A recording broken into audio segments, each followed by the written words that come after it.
A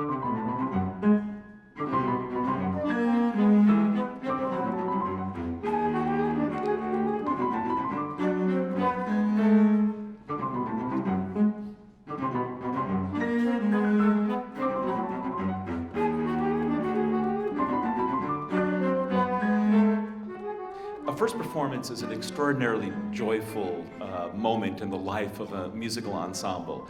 It is a kind of akin to a birth, something that has not existed, has only lived in the imagination of a composer, and a single person in this case, is brought to life through performing musicians and for an audience. And so something that wasn't there is suddenly there. And I think that this is an extraordinary thing, and you were probably tired of hearing me say this, but it is the most optimistic thing that human beings can do, because it presumes future audiences that will be interested enough in us to imagine and want to know what kind of music we were making. And so we're really, really fortunate to have the first performance.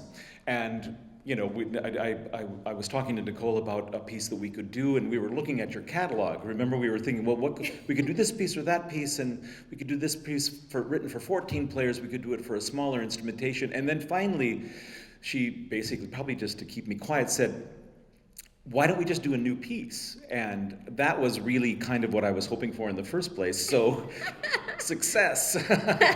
So thank you so much for that. Could you tell us, as we get ready to listen to this wonderful work of yours, what were the germinal moments in it? I mean, where did it start in your mind? Well, actually, I have been in Chicago and I had seen an exhibit of the artist Norman Lewis at the Chicago Cultural Center. And Norman Lewis, I realized very quickly, was one of my mother's heroes. You know, he's a visual artist that came out of the Harlem Renaissance. And he was someone who struggled with this idea of being an artist, you know, for the aesthetic's sake, in terms of developing his own aesthetic and, you know, his own original voice as an artist. And the other side that he was struggling with was how to use his art as a way of expressing kind of like what we need in terms of social justice, and kind of reflecting on the challenges of our times within his art.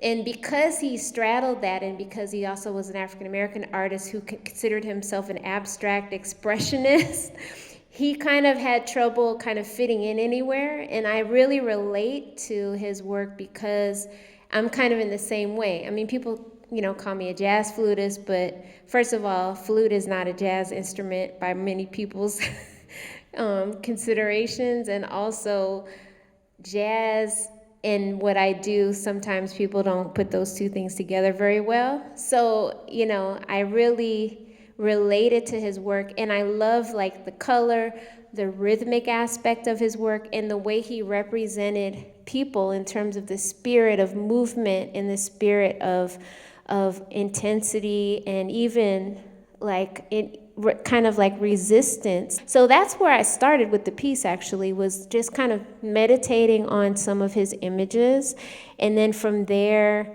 also reflecting on our moment, which we're in a very, I could say, a very transitional moment in terms of humanity. I think we're asking the question, where do we go from here? We see kind of, you know, in some ways, the earth is kind of shaking us off in a way, because we have gone down this path in the Western lifestyle that's not really sustainable. And we're all experiencing that in one way or another. So I try to embrace all those ideas in my piece. And you'll kind of see that in the titles, and then how I expressed, you know, sometimes there's a little bit of sarcasm, sometimes there's a little bit of roboticness, and then there's also joy and hope, because I feel that we need that. And that's kind of the special thing about being people, is that we have the power to change our reality. Like you said, when you can visualize something and then manifest it into the physical realm, you know, that's kind of the amazing thing about human beings. We can imagine something that didn't even exist and create it and make it happen and share it with other people and bring people together in that experience. So that's That's what the piece is about.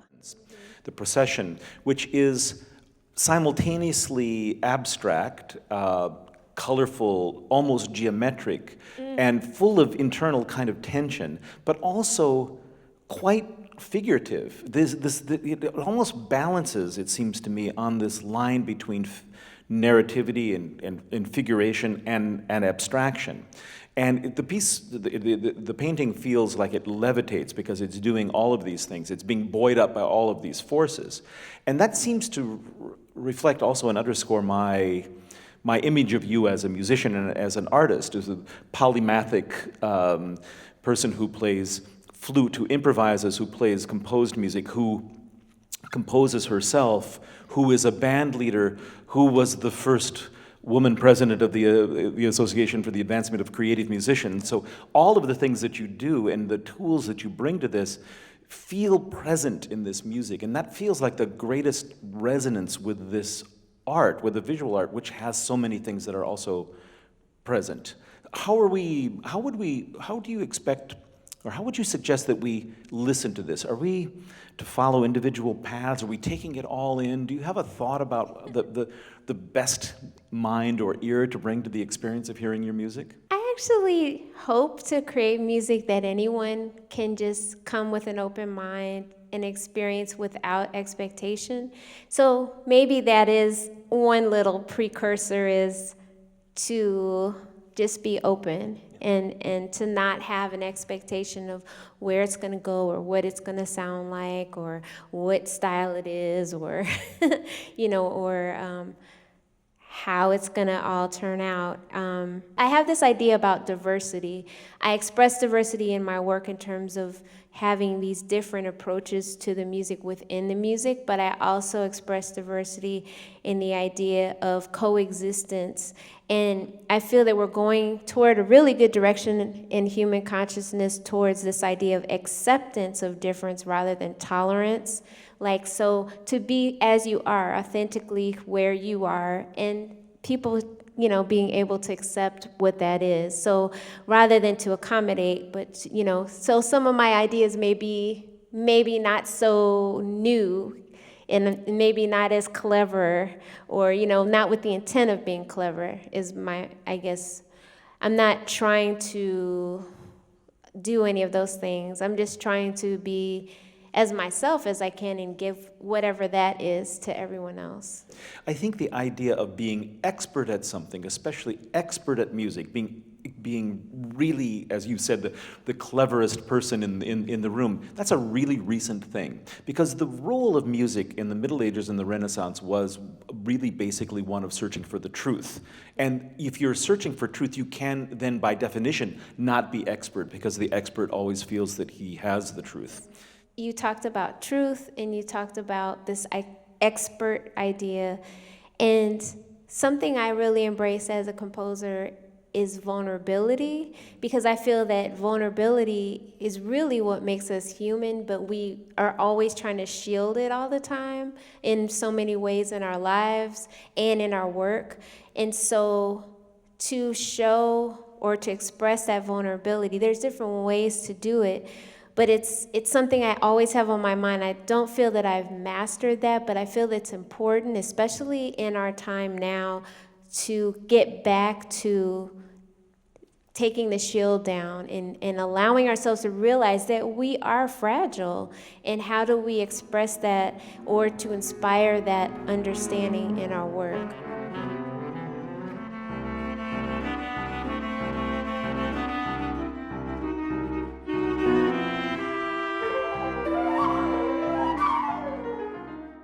If I look at the first movement of your piece, and it's a relatively fast tempo. There's a sort of playfulness about this, right? There's a lightness, and yet it feels that there are moments within the very strength of this music where there are little seams of fragility that, if we are doing our job right as performers, that we'll find and interrogate and live there for a while to see what happens to us. It starts really at the very beginning with what I suppose would be just a kind of lively descending line in cello and piano, and then an opposing line in the flute and the clarinet that fit in the interstices of the others, so that there is a kind of conversation between the two. But it's an awkward conversation of two different voices. I love awkward conversations. The first movement, I think, is definitely childlike in a way. I think of it as a certain sense of innocence, and I don't know. I hear a little Prokofiev in it. Yeah, there are all these little moments where you think, right, that's that thing or that thing, but it's so fast or it's so fleeting that you grasp at it and it's no longer there. But I love the childlike. Of course, is an aspirational state, I think, for most of us. I was I was at my prime at age 9.5, and I've been trying to get back there really ever since, and with only modest success, I think. But your music really taps that. I think it's really extraordinary.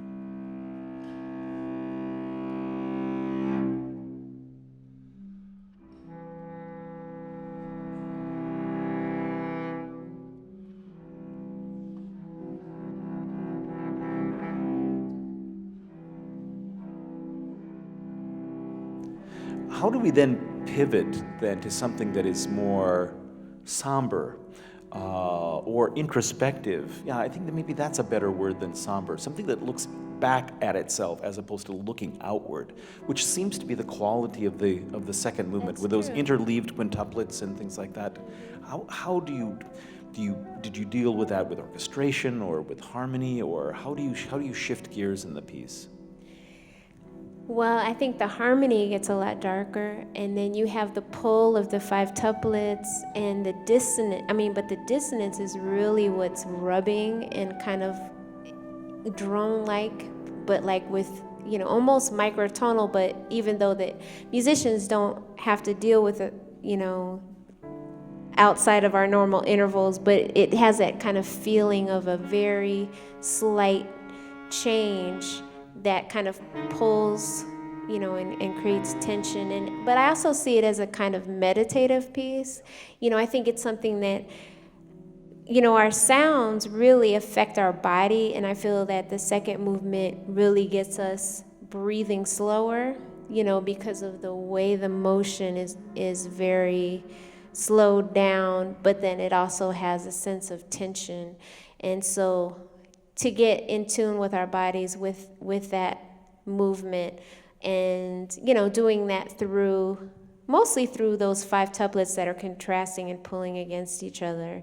I tried to stick with some very minimal parameters when I was working on that piece. Of course, a rhythm that's divided into 5 divides awkwardly into the number Yes. of limbs we have to move. That's one of the things that happens, So if something that's in 4 feels like we could walk to it, we could dance to it, but something that is in 5 kind of, in a way, it doesn't paralyze us, but it suspends us in a way, shall we say. And then the fact that the quintuplets, the 5s that you were talking about, they weave back and forth between cello and bass clarinet in this particular case, so that it feels like there's a kind of tidal pull to the two of them. Now they're playing, I think it's a 10th, I'm not sure. There's this gorgeous interval. Yeah. Between the two of them, and that feels like that's just defining the language. And you remember those of you who were here during the rehearsal, I asked for Kate to play these chords in opposition a little louder, because it felt like that conversation that was happening between cello and bass clarinet was gaining such strength and such momentum that it was what we were risking going off into this kind of almost well, no, it's just like it was too one-dimensional, a monodimensional, where that became the dominant conversation. And so we needed to have that tension-causing interjection from piano. And so there's constantly, even in the slow music, this sense of tidal tension in the work, I think.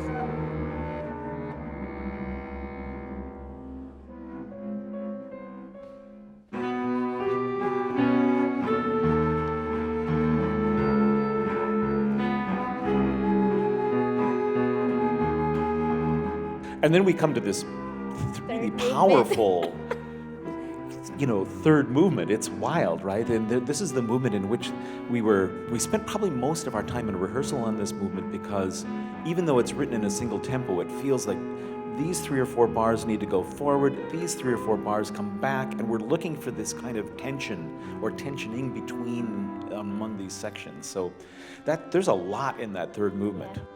Because that piece was actually inspired by some material I created for the telematic situation. If those that aren't aware of what telematics is when you have a performance in one location and another simultaneous performance in a completely other location, and you're communicating via video and internet to be able to have a complete concert. And so there's a certain kind of latency that happens where, because sound travels slower than light, there's like a latency that comes where things don't line up on the pulse. And so I purposely made this piece not lining up, and I kind of explored and celebrated the phasing, this idea of phasing with the piece, because I'm really fascinated with how it affects us. And it's very difficult to play. I understand, like, as a musician, you want to connect with what everybody else is doing. You want to play together, but actually I'm forcing them not to play together. So it's definitely challenging. But I think I said something in rehearsal like, I'm sorry for your difficulty, but I'm enjoying like the outcome or something like that. Sorry for your pain, I'm having a good time. No, there was no pain involved at all. And then this beautiful piano moment at the end, where you give our Kate Fourth Campbell movement, this yeah. wonderful, chance to shine a little bit. That's and we were just talking in the rehearsal that the tempo of that opening is slightly different than the tempo of that which follows, and so of course this is part of the interpretation of your music. Yeah. That's something I'm definitely guilty of, is like having a lot of tempo changes, and sometimes I try to control it, but I just really kind of feel. I mean, water is definitely a part of what I'm feeling when I'm writing, and there's water visuals that are in the video. But I feel that we are, we're majority water, and we don't think about it. But like the way things move, there's a fluidity, and I want to express that through the changing of pulse. And that's why I so appreciate that you're conducting the piece, even though it's only a quartet, because I know normally that wouldn't necessarily be the case. But that piece, more than any of the other ones, is very celebratory, and yes. The title, Jubilation, Resistance, so there's still a tinge of angst in there, but for the most part, it's bringing the good news. Yeah. And is it true, is there a relationship, you build up this process where we have a kind of rhythmic underpinning to it. Yeah. Dun, exactly. dun, dun, And then there are a series of solos, and we get flute and clarinet solo, piano solo, cello solo finally, and all of the players are responding to this. And right when you get everything cooking, then there's this short ending. Coda, this short ending, which I find so fascinating, because it almost feels like the piece launches you out, and yet you're saying to us in a way, now you have to finish this work. Right. It's not over yet. It's not over yet, exactly.